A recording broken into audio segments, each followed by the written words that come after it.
द्वारा सिर्जना भएको हो। 2074 साल असोज 17 गते तत्कालीन नेकपा एमाले र नेकपा माओवादी केन्द्रबीच वाम गठबन्धन बनाएर निर्वाचन लड्ने र निर्वाचन लगत्तै पार्टी एकता गर्ने उद्घोष गरिएको थियो। यो निर्णय आम निर्वाचन मार्फत आम जनताद्वारा स्पष्ट रूपमा अनुमोदन भएको थियो। तर निर्वाचन पश्चात राष्ट्रिय राजनीतिलाई जनअपेक्षा अनुरूप अगाडि बढ्न नदिने विभिन्न विसङ्गत गतिविधि सुरु भए।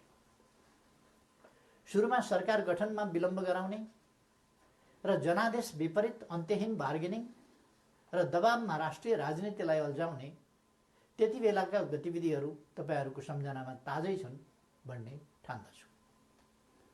बाधाहरू पन्छाउँदै सरकार गठन भयो र सरकारले जनअपेक्षा अनुरूप काम गर्न पनि सुरु गर्यो। त्यसपछि केही नेताहरूद्वारा निरन्तर रूपमा अस्थिरताका सन्देश र प्रयास जारी रहे। सरकार गठनको 1 वर्ष नपुग्दै कुनै नेताले मुलुक बाहिर गएर अस्थिरताको सन्देश छर्नुभयो भने कुनै नेताले प्रधानमन्त्री मुलुकमा नभएको मौका पारेर देश डुब्न लाग्यो भन्दै बचाउनका लागि माझी गुहार्न थाल्नुभयो। सरकार संविधानको कार्यान्वयनका लागि नयाँ कानुन निर्माण, संघीयताको कार्यान्वयन र मुलुकको सामाजिक आर्थिक रूपान्तरणमा केन्द्रित थियो। तर कतिपय साथीहरूका आँखा निरन्तर पद, प्रतिष्ठा र पद सोपानमा मात्रै केन्द्रित भए। आफ्नो काँधमा आएको ऐतिहासिक अभिभारा पूरा गर्ने गरी नीति निर्माण, राज्य सञ्चालन र जनपरिचालनमा केन्द्रित हुनुपर्ने नेकपालाई केही नेताहरूले आफ्ना असन्तुष्टि, कुण्ठा र आत्मकेन्द्रित सोचहरूको बन्धक बनाउने र निष्प्रभावी तुल्याउने प्रयास गर्नुभयो। दिदीबहिनी तथा दाजुभाइहरू, समस्या समाधानका लागि दुई अध्यक्षहरूका बीचमा कार्यविभाजन गरेर एकजना सरकार र अर्कोले पार्टी सञ्चालनमा केन्द्रित हुने निर्णय भएपछि समस्या समाधान हुने अपेक्षा गरिएको थियो। मैले सोही अनुरूप आफूलाई पूर्ण रूपमा सरकारमा केन्द्रित गरेँ। यसबीचमा पार्टी काम कति अगाडि बढ्यो, एकीकरणका बाँकी काम कति पुरा भए, महाधिवेशनको तयारी कति अगाडि बढ्यो र जनतालाई समस्या परेको बेला विशाल पार्टी पङ्क्तिलाई कति परिचालन गरियो, यसमा मैले केही भनिरहनु पर्ला जस्तो लाग्दैन। तथ्यहरू आफै बोल्छन्। तर सरकारलाई भने राम्रोसँग चल्न दिइएन। पार्टी घोषणापत्रको मर्म र समृद्ध नेपाल सुखी नेपालीको अभियानलाई हाँक्न सक्ने गरी योग्यता क्षमताका आधारमा मन्त्री परिषद पुनर्गठन गर्न खोज्यो भने आफ्नो र पराईका कित्ता काट गरेर टुङ्गोमा पुग्न दिइएन। महत्त्वपूर्ण संवैधानिक अङ्गहरूमा रिक्तता सिर्जना हुन थाल्यो, पूर्ति गर्न पाइएन।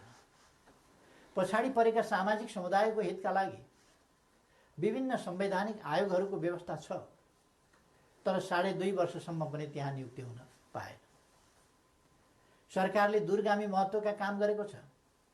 प्रतिकूलताका बीचमा पनि मुलुकले महत्त्वपूर्ण उपलब्धि हासिल गरेको छ। युगान्तकारी काम सुरु भएका छन्, तर विपक्षी दलहरूलाई पनि उछिनेर केही नेताहरू सरकारको अनन्त विरोध र नकारात्मक मनोविज्ञान सिर्जना गर्न उद्धत भइरहनु भयो। सरकारले प्रस्तुत गरेका कतिपय प्रस्तावमाथि सार्वभौम संसदलाई छलफल पनि गर्न नदिइकन जबरजस्ती रोकेर राख्यो। विगत केही महिना यता सरकार कस्तो कठिनाइ बीच काम गर्न बाध्य भयो र कस्तो घेराबन्दीको शिकार भयो भन्ने बारेमा यहाँहरू अनभिज्ञ हुनुहुन्न भन्ने म ठान्दछु। मैले राज्य प्रणालीमा पनि र पार्टी संरचनामा पनि नेतृत्व हस्तान्तरणको एउटा वैधानिक प्रणाली बसाल्ने प्रयास गरेँ।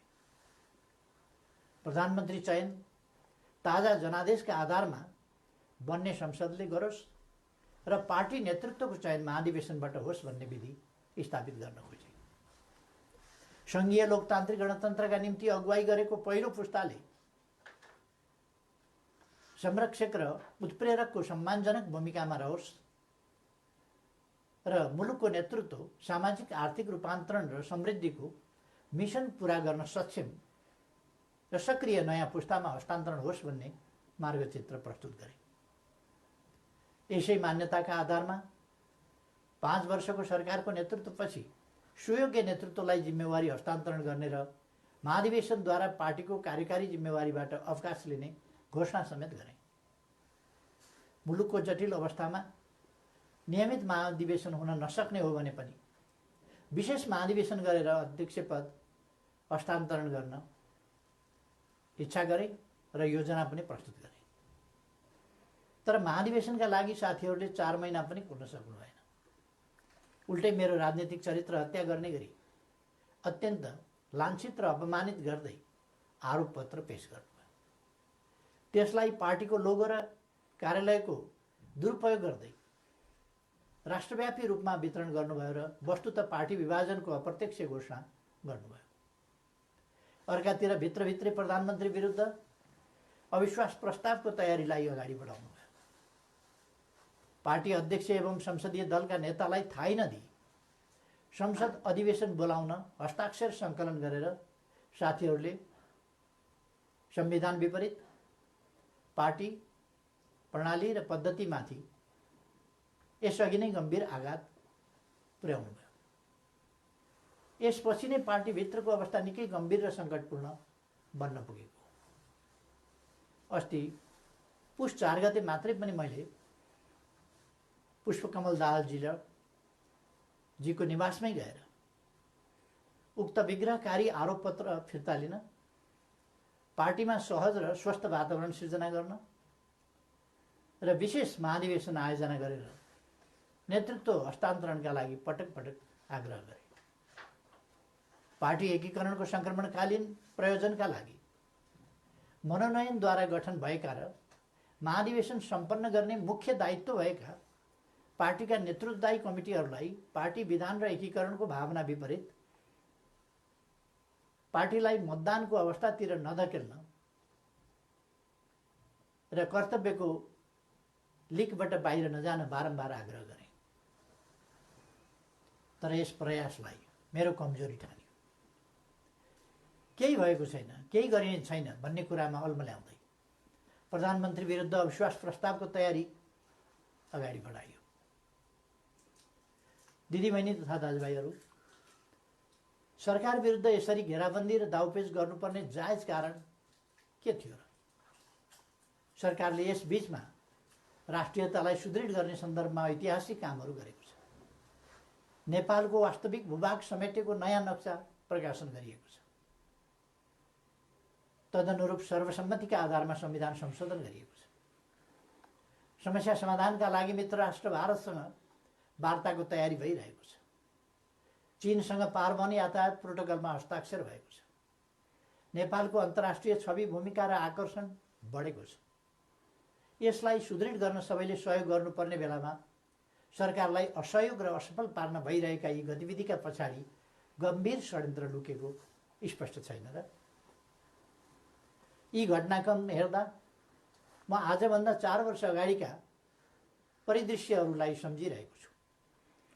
नाकाबन्दीको साहसका साथ सामना गर्दै त्यसलाई अन्त्य गरे बापत नेपालको पारवन सुविधा विस्तार गरेर फेरि कहिल्यै नाकाबन्दी नहुने कुराको सुनिश्चित गरे बापत त्यति बेलाको सरकारलाई यसै गरी षड्यन्त्रपूर्ण ढङ्गले अपदस्थ गरिएको थियो।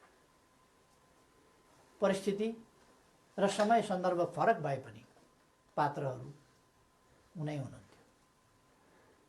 कि यसले हाम्रा कतिपय नेताहरू नेपाललाई अनन्त अस्थिरतामा फसाउने योजनामा सहभागी भएको स्पष्ट रूपमै देखिनुहुन्न र? थुप्रै प्रतिकूलताका बावजुद नेपालले गएको 3 वर्षमा उल्लेख्य उपलब्धि हासिल गरेको कुरामाथि पनि उल्लेख भइसकेको छ। प्राय सबैजसो विकास सूचकाङ्कहरूमा नेपालले प्रगति गरेको छ। कतिपय क्षेत्रमा फड्को नै मारेको छ। शान्ति सुरक्षाको स्थितिलाई सुदृढ तुल्याइएको छ। पृथकतावादी गतिविधिलाई समाधान गरिएको छ। मुलुकले विकास, सुशासन, समृद्धि र स्थायित्वतिर सकारात्मक कदम चालिरहेको यस स्थितिबाट पार्टी खुसी हुनुपर्ने होइन र? सबै मिलेर यसलाई थप गति दिनुपर्ने होइन र? तर कतिपय नेताहरूबाट यसको उल्टो काम भइरहेको छ। सरकारलाई 5 वर्ष काम गर्न दिने र उसका कामको परीक्षण जनताबाट निर्वाचनका क्रममा हुने लोकतान्त्रिक बाटो छोडेर सधैँभरि सत्ता, सधैँभरि सरकार, सधैँभरि पदीय भागभण्डाको चक्रव्यूहमा राजनीतिलाई बन्दी बनाउने काम भयो। लोकतन्त्रमा सत्तापक्षले जनताको आदेशअनुसार काम गर्छ, प्रतिपक्षले नियन्त्रण र सन्तुलनको भूमिका खेल्छ। तर हामी कहाँ सत्तापक्षका कतिपय साथीहरू नै प्रतिपक्षभन्दा बढी आक्रामक, असहयोगी र षड्यन्त्रपूर्ण गतिविधिमा संलग्न हुने विडम्बनापूर्ण अवस्था सिर्जना भयो। आजको स्थिति विकसित हुनुमा कतिपय नेताहरूको गतिविधिको मुख्य जिम्मेवारी रहेको तथ्यलाई एका राख्नुपर्दछ। यस्तो काम कुनै पनि अर्थमा लोकतान्त्रिक हुन सक्दैन। दिदीबहिनी तथा दाजुभाइहरू, पार्टीलाई एकताबद्ध रूपमा अगाडि बढाउने, नेतृत्व हस्तान्तरणको विधि र प्रणाली बसाउने र पार्टी, सरकार र संसदलाई जनताको हितमा केन्द्रित गर्ने मेरा प्रयासहरूमा यसरी निरन्तर बाधा सिर्जना गरिए। यसपछि नै म यस निर्णयमा पुग्न बाध्य भएको हुँ। प्रतिनिधि सभा विघटन र नयाँ निर्वाचन मेरो रुचि वा छनौटको विषय थिएन। तर मुलुकलाई अकर्मण्य अवस्थामा राखिराख्नु उचित हुँदैन थियो। संसदलाई केही नेताहरूको स्वार्थको बन्धक बनाइराख्नु जनादेश विपरीत हुन जान्थ्यो। जनताको भावनाअनुसार काम गर्न अगाडि बढ्नै नसक्ने स्थितिबाट मुलुकलाई निकास दिनै पर्थ्यो। जनअनुमोदित नेकपाको यस सरकारलाई आफ्नै दलका नेताहरूले काम गर्न नदिने र दलभित्रको कचिङ्गलले प्रतिनिधि सभालाई पनि शिकार बनाउने अवस्था अन्त्य गर्नै पर्थ्यो। यसै पृष्ठभूमिमा म नयाँ जनादेशका लागि सार्वभौम जनता समक्ष जाने निष्कर्षमा पुगेको हुँ। म अझै पनि विगतका सबै तिता पीडाहरूलाई बिर्सेर एकताबद्ध भई निर्वाचनमा सहभागी हुन कमरेडहरूलाई आग्रह गर्न चाहन्छु। निर्वाचनको घोषणाले पार्टी एकतालाई बलियो बनाउने अपेक्षा गरेको छु। पार्टी पहिलो शक्ति बन्नुमा, पार्टी एकता हुनुमा र पार्टीले विशाल जनसमर्थन प्राप्त गर्नुमा केपी ओलीको कुनै योगदान छैन। हामी पो निर्णायक हौँ भन्ने कमरेडहरूलाई पनि लोकप्रियता र क्षमताको मापन गर्ने यसले अवसर दिनेछ। प्रधानमन्त्री बन्न व्यग्र प्रतीक्षामा वा प्रयासमा रहनुभएका नेताहरूलाई पनि ताजा जनादेशले विकल्प दिनेछ। प्रतिपक्ष दललाई पनि आफ्ना एजेन्डा जनताबीच लैजान अवसर प्रदान गर्नेछ। निर्वाचन लोकतन्त्रको हातमा हो। यो सबैभन्दा उन्नत लोकतान्त्रिक अभ्यास तथा विधि पनि हो। जननिर्वाचित सरकारले काम गर्न पाउँदैन भने उसले पुनरावेदन गर्न जाने ठाउँ सार्वभौम जनता समक्ष नै हो। मैले यही बाटो अवलम्बन गरेको छु। पार्टीले मेरो नेतृत्वमा विगत आम निर्वाचनमा लडेको थियो। म पार्टी संसदीय दलबाट सर्वसम्मत रूपमा नेता चयन भएको थिएँ र त्यसै हैसियतमा प्रधानमन्त्री निर्वाचित भएको थिएँ। बहुमत प्राप्त दलको सर्वसम्मत नेतालाई काम गर्न नदिइएपछि बन्द कोठामा अनुचित र सिद्धान्तहीन सम्झौतामा अल्झिएर जनअपेक्षामा आँच पुर्याउनु मैले उपयुक्त ठानिनँ। जनतालाई फैसला गर्न दिनु नै सबैभन्दा लोकतान्त्रिक विकल्प हो भन्ने मैले ठाने। त्यसै पनि जस्केलाबाट सरकारमा छिर्ने र जनमतको उपहास गर्ने अलोकतान्त्रिक चरित्रप्रति मैले सधैँ विमति राख्दै आएको छु। दिदीबहिनी तथा दाजुभाइहरू, नेपालको संविधानले नेपालको सार्वभौम सत्ता र राजकीय सत्ता जनतामा निहित रहने व्यवस्था गरेको छ।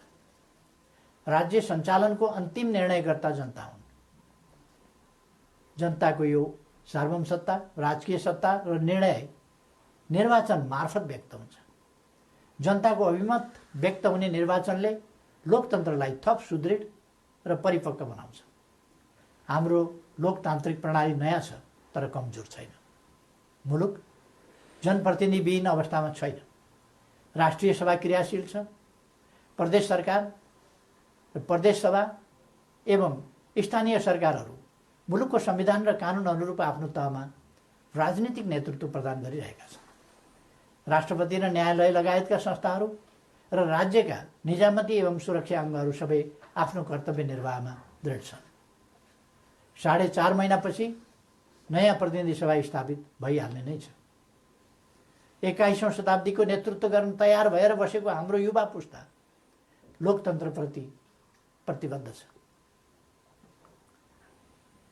यो पुस्ता नै लोकतन्त्रको सबैभन्दा ठुलो पहरेदार हो। यस परिस्थितिमा म सम्पूर्ण युवाहरूलाई लोकतन्त्रको रक्षाका लागि एकजुट भएर दृढतापूर्वक अगाडि बढ्न आह्वान पनि गर्न चाहन्छु। त्यसैले निर्वाचनमा जाँदा संविधान अप्ठ्यारोमा पर्छ, लोकतान्त्रिक गणतन्त्र सङ्कटमा पर्छ र मुलुक अस्थिरतातर्फ धकेलिन्छ भनेर चलाउन खोजिएका प्रचार या फिजाउन खोजिएका आशंका र भ्रमहरू निराधार छन्। राजनीतिक स्थिरताको प्रत्याभूति गर्ने निर्णायक तत्त्व जनताको अभिमत हो। तसर्थ कुनै पनि कुरामा नअल्मलिकन आम निर्वाचनको तयारीमा केन्द्रित हुन म सबैमा हार्दिक आह्वान गर्दछु। धन्यवाद।